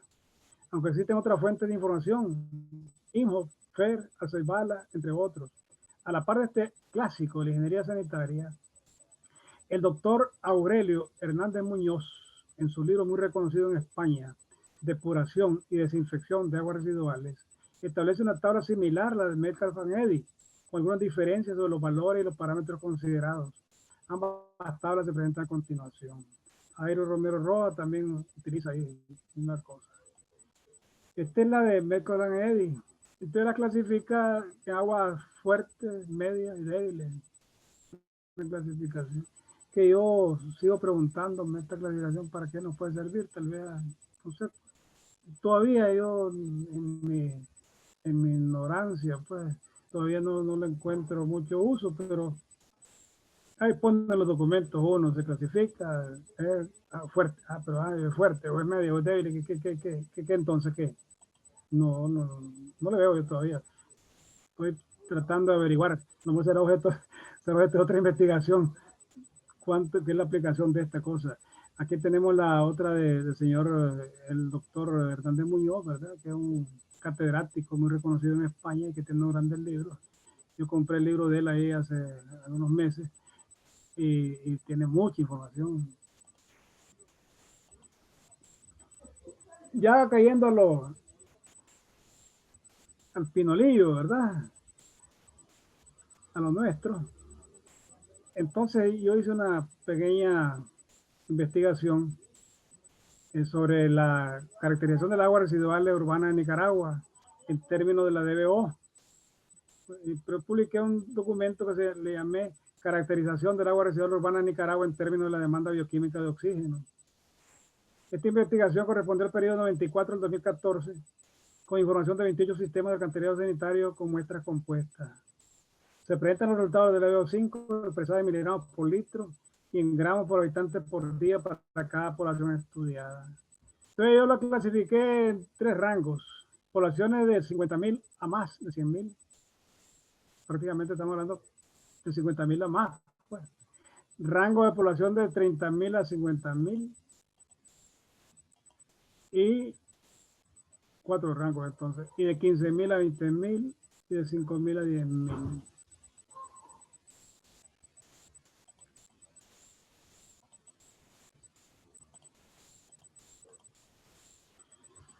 En estas primer rango vemos ahí de que cosa curiosa que se da aquí, ¿verdad? En estas ciudades. Si nos vamos directamente a los promedios, en este rango de 15.000 a 20.000, que era más pequeño, de los más pequeños, el más pequeño es este, tiene 37.4 como promedio y el más bajo tiene 32.6 de gramos por habitante por día. Y ya sabemos todo, ¿verdad?, de que se ha manejado desde que leíamos allá al señor Feirangeir en los años 60, 70. Entonces este libro decía 54 gramos por habitante por día. Esa es una norma que se ha venido manejando hace bastante tiempo. 54 gramos por habitante por día. Y aquí estamos en otros niveles. Entonces, otros niveles. Vamos a ver la que estaba atrás. Como la que sigue. No.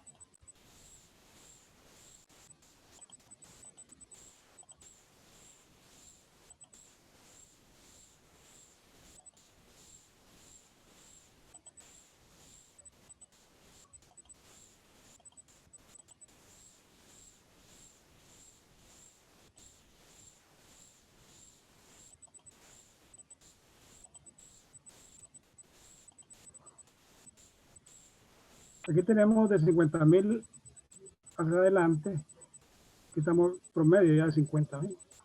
Cerro Sandino, pues, aquí todos los niveles. Esta, por supuesto, para poder hacer esta cosa, debido a la misma dificultad que tenemos nosotros con nuestras estadísticas, se tienen que asumir muchas cuestiones. Entonces, si leen ustedes el artículo, se dan cuenta que se tuvo que asumir algunas cosas por ahí para poder llegar a hacer esto. Si no, no se hubiera podido hacer nada. En este otro rango ya tenemos 46, va bajando. Entonces, comienza con 51 prácticamente, pasa a 46.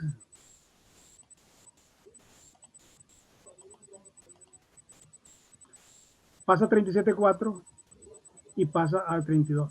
A medida que la población es más pequeña, también su contribución orgánica es menor.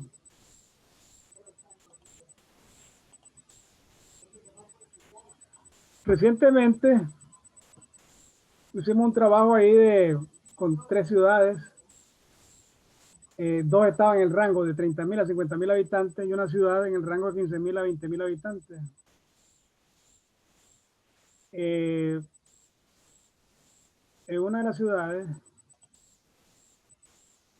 se tenía a mano información de 14 registros de muestras compuestas. Aquí se encontraron estos datos. La DBO5, que es la que nos interesaba ahí en ese momento, 196.7. Es interesante observar que el valor promedio de 196.7 representó el 97.4% del valor promedio obtenido por esta misma ciudad, los datos del periodo de 94 a 2014, lo cual viene a confirmar la validez de los resultados obtenidos que están allá en las tablas anteriores, que están publicados, ¿verdad? Entonces, esto viene a confirmar eso, de que ese dato estaba correcto. Después, en otra ciudad, no se tenía información porque era un proyecto nuevo.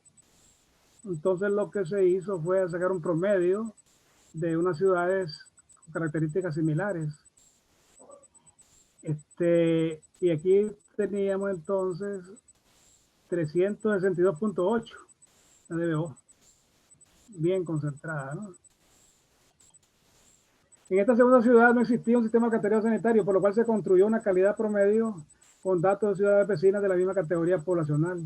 Se contó con datos de 7 muestras compuestas, 2013 a 2017 de una de ellas, y 13 muestras compuestas de una segunda ciudad. La aproximación de los valores obtenidos del 94 a 2014 con estos nuevos datos fue del 94.7% para la ciudad A y del 97.5% para la ciudad B. La relación DBO, DQO fue de 1.77, 1.89 y 1.83 para la ciudad A, B y C. Y otra vez se confirma que aquella investigación que hice yo allá está bastante razonable, bueno, se ajusta bastante a la realidad. En una ciudad más pequeña, aquí se ve fuerte esto. En un estudio reciente, una ciudad en el rango de 15.000 a 20.000 habitantes se contó con los resultados de 8 muestras compuestas de una ciudad vecina obtenidos por el dueño del proyecto y 2 muestras compuestas de la ciudad en estudio, uno realizado por el dueño y otro efectuado por el consultor a cargo del proyecto. Los valores promedio de la DBO5 obtenidos fueron muy superiores al obtenido del periodo 94 a 2014, debido probablemente al racionamiento permanente de agua potable que padecen ambas ciudades. El consultor obtuvo un promedio de 335 miligramos por litro de DBO5, mientras que el promedio de datos del dueño 2017-2018 de la otra ciudad vecina fue de 570.13 y 419 para la ciudad en estudio. Esta es la parte relativa y ellos tienen que tomar decisiones, les decía yo a ustedes temprano, porque hay que hacer algo, pues tienen que cerrarse. Entonces, en ese momento, el consultor que hizo esto, pues, de acuerdo con el dueño, tomaron su decisión. La biodegradabilidad del agua residuales. Las aguas residuales urbanas mantienen cierta relación en su composición característica. Metcalf and Eddy establece que la relación de QO, DBO, es de 1.2 a 2.5, rango recogido por la guía de INAH y por el autor Jairo Romero Rojas en su libro arriba referido. Además de esta relación, existen otras relaciones entre la DQO, nitrógeno total y el fósforo total, que son importantes para determinar si el líquido residual industrial, por ejemplo, es biodegradable. Idealmente, La biodegradación se facilita al tener un agua residual con la relación de QO, DBO, nitrógeno, fósforo, en el orden de 100, 60, 5, 1. Cuando los datos reales son muy diferentes, que hacen suponer una fuente externa de contaminación, se debe buscar cómo identificarla para tomar las medidas más convenientes, darle como un pretratamiento, por ejemplo, y tomar las medidas legales que orienten la legislación ambiental, incluyendo la acción penal. Este es un caso que se busca cómo resolver, ¿verdad? Porque hay un rito ahí que cruza la ciudad, que está muy contaminado. Entonces se están tomando las provisiones, las providencias para solucionar eso con un proyecto nuevo. Este caso era aquel que le decía yo de que se echaba el trazador, y aquí apenas se vislumbra un color rosadito, y en las demás unidades no hay nada. Aquí se ve un chorrito por ahí. Entonces se ve que hay cortocircuitos, hay áreas estancadas. Entonces, como le digo, no se llegó a la precisión deseada, pues, para poder decir aquí el periodo de retención nominal es de 8 horas o día y medio, y sin embargo la realidad es apenas de 4 horas, pues. Este es un proyecto que se está ejecutando actualmente en que la entidad está resolviendo una situación que se da con un proyecto nuevo, pues, ¿verdad? Un proyecto nuevo que va a llevar un USB, unos digestores, y aquí están los campos de leche de secado. Este también es una instalación existente que se está buscando cómo mejorar. Y al final, pues muchas gracias por su invitación y por su atención. Muchas gracias.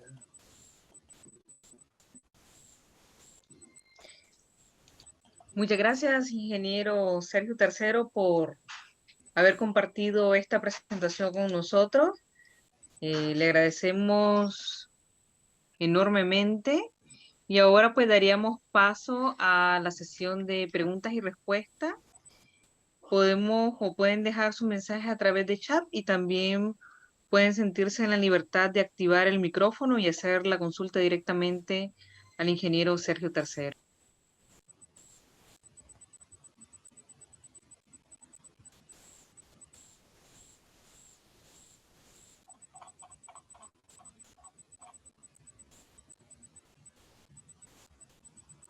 Y por la dificultad técnica fue evidente, ¿verdad? Que tengo que tomar un curso, como les decía, pero ya uno ya un poquito cansadón.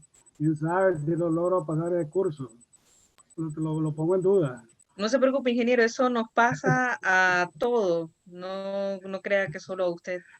Leí aquí de lo que decía ya, de no congelar la muestra. No sé, yo en realidad no le podría contestar.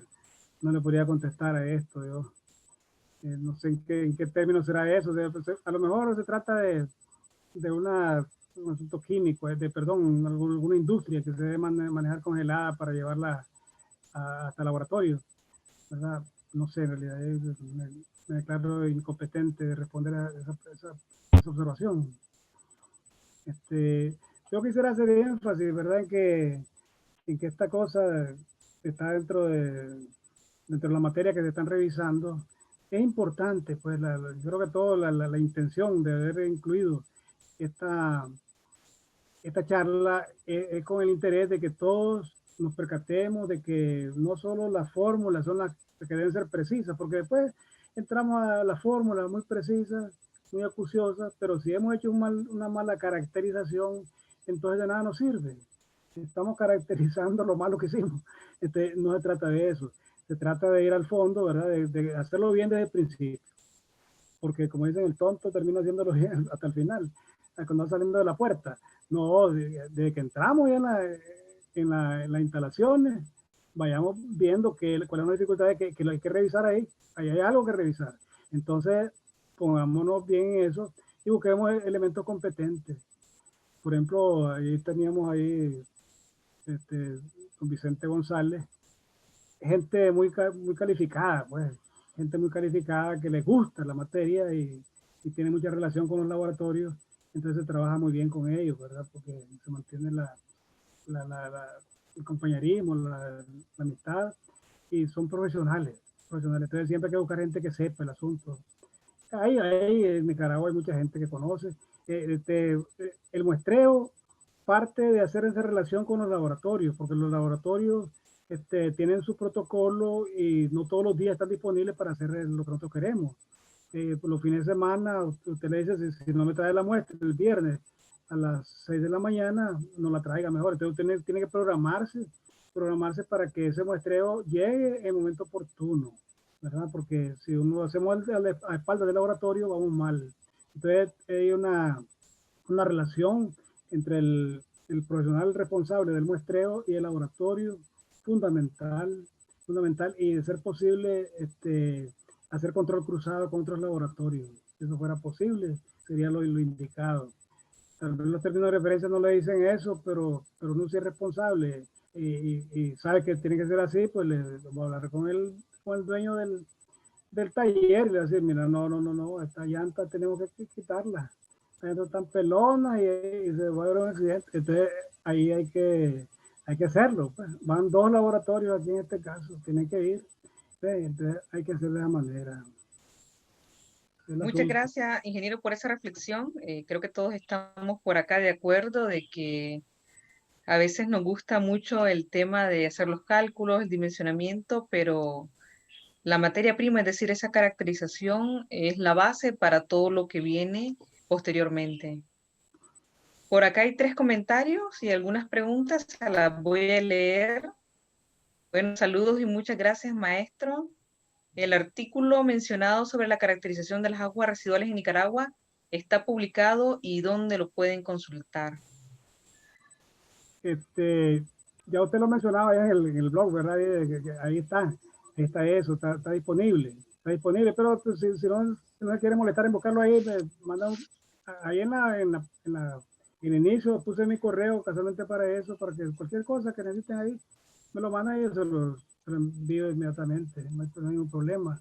Decía ahí Eduardo, ¿verdad? El ingeniero Eduardo Medina. A ver, vamos a ver. ¿Cuál es el indicador de variación de DBO en los municipios? Ya lo teníamos ahí, pues, cuando vean la presentación ustedes en esas tablas van a ver ahí los rangos, por rangos, van a verlo ahí más o menos cómo anda la cosa. Son niveles promedios ya eso, ¿verdad? Porque sería muy largo entrar a mayores detalles que eso para ver la varianza que tengan esos datos. Pues son pocos, pues no nos permite entrar a mucho análisis estadístico. Pero yo decía, pero me gustó pues porque comprobé de que ese estudio que se había hecho, de 20 años creo que eran, entonces se confirmó en ese muestreo reciente de que los valores estaban aterrizados, ¿verdad? En relación con lo que dice el ingeniero Eduardo Medina, a mí me encantaría trabajar en esa norma de saneamiento. En realidad, pues, pago por ver, no pago, pues, pero sí me gustaría participar. Ojalá que me inviten, pues, yo con todo gusto estoy apoyando ayer en la revisión de la norma de agua potable y ha sido muy activo esas reuniones. Estamos ahorita, les informo, pues, que ahorita la comisión está revisando la norma de agua potable. Ya se hizo la audiencia pública, se recibieron y ahora está el comité apropiándose de toda esa cosa para sacar ya la versión definitiva. Está cerca de eso ya.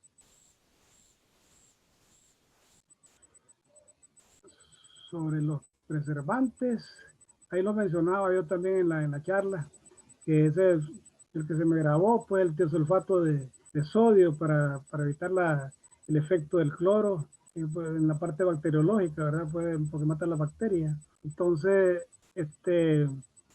pero ahí está todo eso. La norma ISO no la logré encontrar, solo más que todos los títulos. Entonces, mi dedicación fue a revisar la parte con la estándar mitos, ¿verdad? Y lo que tengo ahí de ese curso que recibí allá en 1976 en el CEPIS, que también está disponible, pues yo lo puedo enviar a ustedes sin ningún problema. Que si es plástico o vidrio, también se menciona ahí, ¿verdad? Depende de la naturaleza, de lo que vayamos a hacer.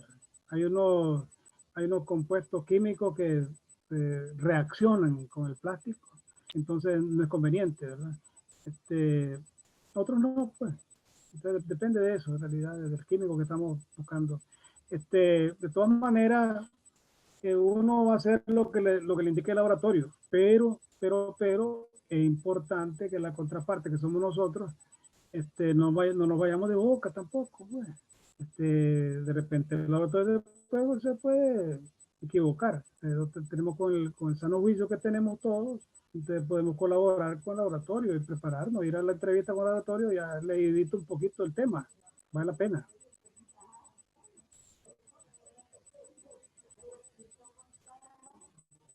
Bueno, para mí ha sido un gusto, ¿verdad?, estar participando con ustedes. Tecnológicamente mal todavía, eso todavía me preocupa, pues. Vamos a seguirlo trabajando de tema.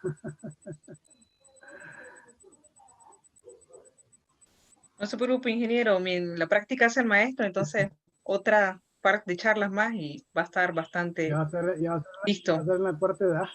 Así es. Hay una pregunta, ingeniero. Comentan que en el caso de que existiesen empresas lácteas en la zona, ¿qué hacer? Supongo que qué hacer con el tema del monitoreo de muestras.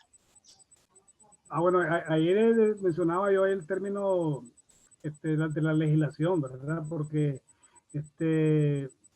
si hay descarga de una lechera, hay que revisar eso, porque debe entrar al pretratamiento. Bueno, no se puede permitir esa descarga prohibida, ¿verdad? Violenta, así, ir a descargar un tonel ahí, o lavar todas las pichingas y echarle todo el suero ahí a la planta. La planta tiene un límite, entonces nosotros tenemos que preservar eso como autoridades, velar por eso, pues identificar de dónde viene eso. Se hace el recorrido en el sistema y ve por dónde viene, dónde están dejando los rastros, porque a veces se queda en las paredes del pozo de visita. Por ejemplo, a veces se ha encontrado aquí en Managua casos en los que se ve que el pozo de visita está lleno de pintura, entonces va para atrás, hasta ver dónde desapareció. Entonces ya se puede decir, de aquí viene esto. Y entonces hay que llamarlo, pues, y tomar las decisiones correctas con la autoridad, pues, que corresponde. Para eso está la legislación, ahí no hay otra cosa.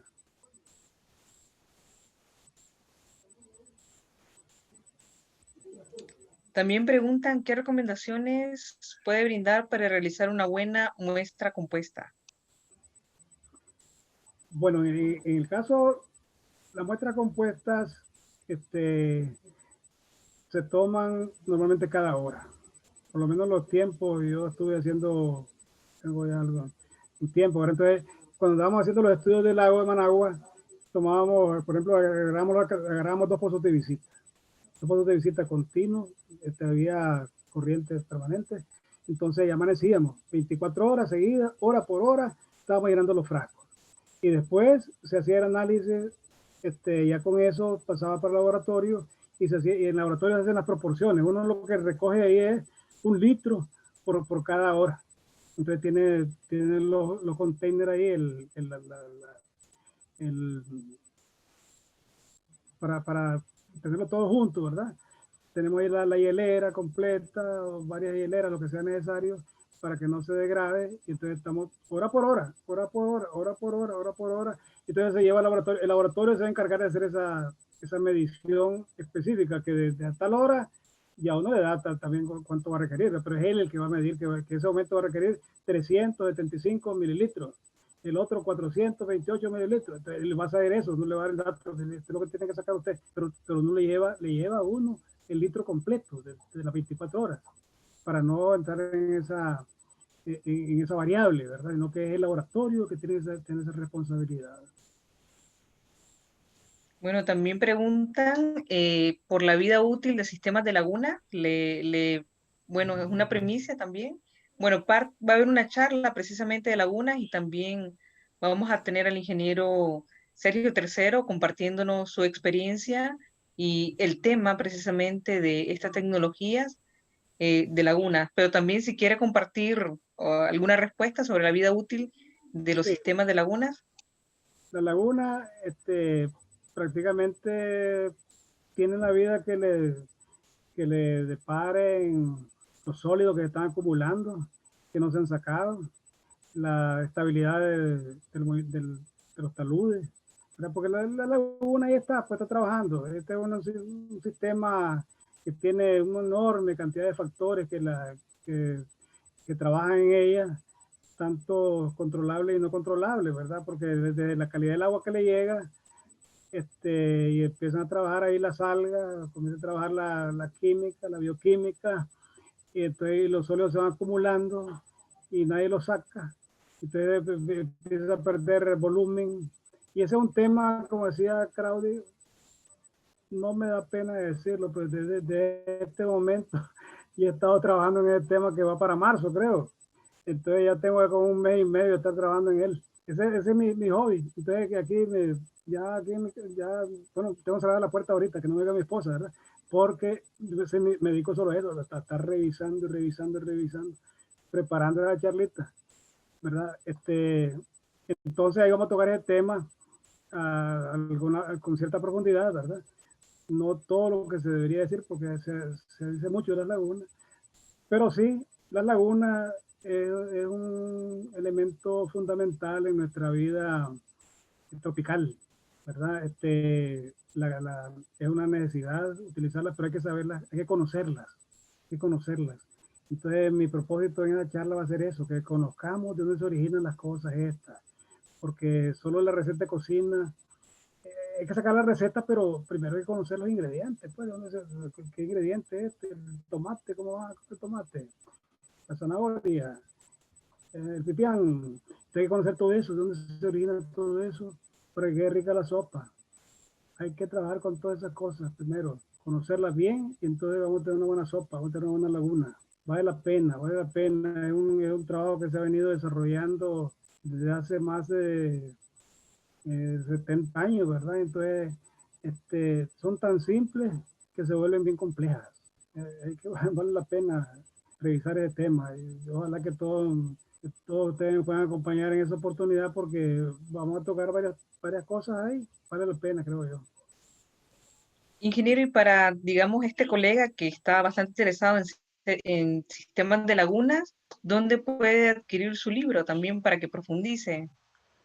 Bueno, casualmente ahorita yo pedí ahí 5 libros, ahorita solo tengo uno aquí en mi poder, pedí 5 libros para que estén disponibles, ¿verdad? Ese libro estaría disponible se puede decir el precio comercial. Adelante, o que le contacten directamente. Sí, pues sí, va a estar disponible después de aquí unos 15 días, será, no sé cuánto. Sí, pero va a estar disponible. Sí. Aparte, yo en ese libro les decía que había consultado como 200 artículos y 60 libros. Pues ahora ya no son 200 artículos, ya son 300. Ve, entonces se me complica a mí la cosa porque tantas corrientes que vienen en la laguna. Pero vale la pena, como le digo, a mí lo que me gusta es ver el origen de los asuntos, pues, porque le cuentan cuentos a uno y hay que revisar un poquito. Bueno, pues. Bueno, ingeniero, ya desde ahorita nos comenta otro participante, Axel, que ya reserva un libro y que por supuesto va a querer su respectiva dedicatoria y su libro autografiado por usted, por el autor. Cómo no, muchas gracias, Axel. Claro que sí, con todo gusto. Aquí tengo uno todavía. Ah, todavía está tiempo para ir por el último que tienen esta semana. Sí, sí. Bueno, si no hay más comentarios, consulta, agradecemos enormemente la participación del ingeniero tercero con su charla, también a todos los participantes que estuvieron conectados. Del tema de aguas residuales yo creo que pudiésemos, hay mucho de qué hablar, entonces vamos, como dice el ingeniero, poco a poco, un tema a la vez y también profundizando entre tantas tecnologías que hay. Por acá queremos invitarle también a la próxima sesión, el próximo martes, 1 de diciembre, a las 6 p.m. también por la plataforma Zoom. Vamos a tener la tercera charla técnica, Operaciones Físicas Unitarias. Va a estar a cargo del ingeniero Ervin Cabrera. Las inscripciones también